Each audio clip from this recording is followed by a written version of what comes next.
Shalom. Saya melanjutkan suratan Roma pasal 12 sampai pasal 16. Terkena Shekinah Glory, kasih Tuhan yang duduk di tahtanya. Shekinah Glory atau cahaya kemuliaan.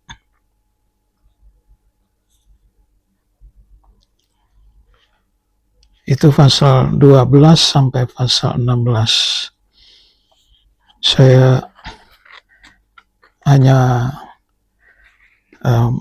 kita memeriksa hal-hal yang penting dari pasal-pasal ini. Ayat 1 sampai 3.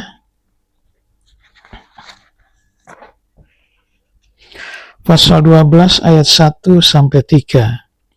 Karena itu saudara-saudara, demi kemurahan Allah aku menasihatkan kamu, supaya kamu mempersembahkan tubuhmu sebagai persembahan yang hidup, yang kudus, dan yang berkenan kepada Allah. Itu adalah ibadahmu yang sejati. Ibadah yang bersuasana tahta Allah. Itu berarti kualitas, yaitu mempersembahkan hidup yang kudus, tubuh yang hidup, kudus dan berkenan. Kudus di sini itu sudah tingkatannya sudah tinggi. Apalagi berkenan. Berkenan itu tidak bercacat. Itu Maleakhi, kitab Maleakhi. Nah, itu ada pada pasal 12. Sedangkan pasal 13, kasih Tuhan bersinar pada pemerintah. Itu ayat 1 sampai 7. Saya tidak usah membaca bahwa pemerintah itu yang dikehendaki oleh Allah adalah wakil Allah. Jadi siapa yang tunduk atau berbuat baik kepada pemerintah tidak perlu dihukum. Tetapi sebaliknya, kalau dia berbuat jahat, itu ada hukumannya. Sedangkan pasal 14,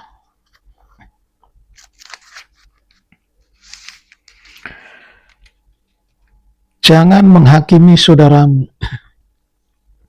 Jangan menghakimi, yaitu tentang hari, tentang makanan. Biarlah kita, kehidupan Kristen ini punya etika. Kalau makan di hadapan orang yang imannya lemah, yang tidak makan daging, maka tidak perlu konfrontasi. Itu menjadi batu sandungan bagi mereka. Sebab mungkin saja mereka itu karena kita toleransi, sehingga mereka bertanya-tanya dalam hatinya, kenapa orang Kristen demikian?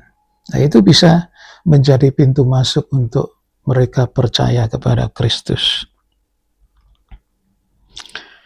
Karena apa? Ayat 17, sebab kerajaan Allah bukanlah soal makanan dan minuman, tetapi soal kebenaran, damai sejahtera, dan sukacita oleh Roh Kudus. Ini pegangan kita. Jadi soal makanan, minuman, hari-hari raya, nggak usah kita ribut. Sebab kerajaan Allah itu bukan dari itu semua. Tetapi kerajaan Allah adalah soal kebenaran, damai sejahtera, dan sukacita oleh Roh Kudus. Kehidupan yang sudah memahami, artinya kerohaniannya sudah setinggi tahta Allah, maka lebih baik mengalah. Lebih lanjut, pasal 15 itu penekanannya adalah ayat 18. Sebab aku tidak akan berani berkata-kata tentang sesuatu yang lain, kecuali tentang apa yang telah dikerjakan Kristus olehku, yaitu untuk memimpin bangsa-bangsa lain atau bangsa kafir kepada ketaatan, oleh perkataan dan perbuatan, oleh kuasa, tanda-tanda dan mujizat-mujizat, dan oleh kuasa roh. Demikianlah dalam perjalanan keliling dari Yerusalem sampai ke Ilirikum, aku telah memberitakan sepenuhnya Injil Kristus. Konsen kita sesuai dengan panggilan. Kalau kita dipanggil sebagai penginjil, seperti Rasul Paulus, menginjillah. Sebagai gembala, setialah. Sebagai guru, banyaklah belajar pengetahuan supaya kita salurkan kepada calon hamba-hamba Tuhan. Jadi tujuannya bangsa kafir itu supaya taat. Nah, untuk taat itu kan bangsa yang tadinya tidak taat, seperti barbar begitu, maka melihat teladannya itu akan mengikuti. Itu sebagai pemimpin. Lantas yang terakhir, pasal 16, yaitu antara kita hamba Tuhan. Apa yang kita lakukan sesama hamba Tuhan?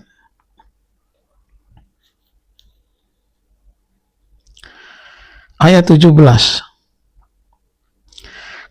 Tetapi aku menasihatkan kamu, saudara-saudara, supaya kamu waspada terhadap mereka yang bertentangan dengan pengajaran yang telah kamu terima, menimbulkan perpecahan dan godaan, sebab itu hindarilah mereka.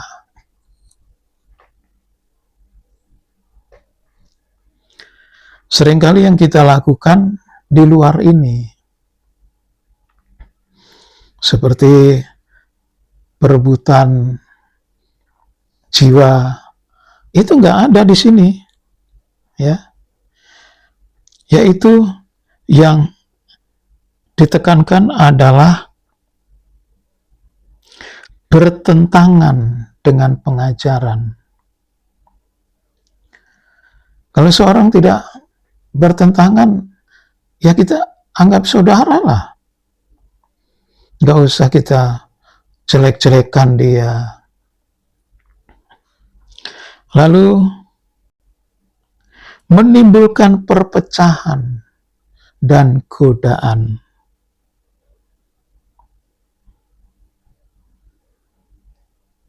Menimbulkan perpecahan. Saya kira kalau dia hamba Tuhan yang sudah mengerti panggilannya, dia tidak perlu menimbulkan perpecahan. Dan kita juga jangan apa kata orang, lantas kita ikut membenci dan sebagainya. Itu berarti kita melanggar firman Allah. Namun Rasul Paulus dalam ayat 12-16 ini selalu berkata, aku menasihati. Jadi di sini dia walaupun ada hal-hal yang keras, tetapi aku menasihati. Dia tidak mendirect seorang hamba Tuhan, mungkin masih muda, kamu harus benci. Walaupun kita tidak mengeluarkan kata itu, tetapi dari gesturnya, dari perkataannya, dicerna oleh hamba Tuhan yang muda, nanti malah ditambah-tambah. Ya itulah supaya kita menjaga etik dan selalu mengikuti nasihat dari Rasul Paulus. Dengan demikian kita melaksanakan firman Allah. Amin.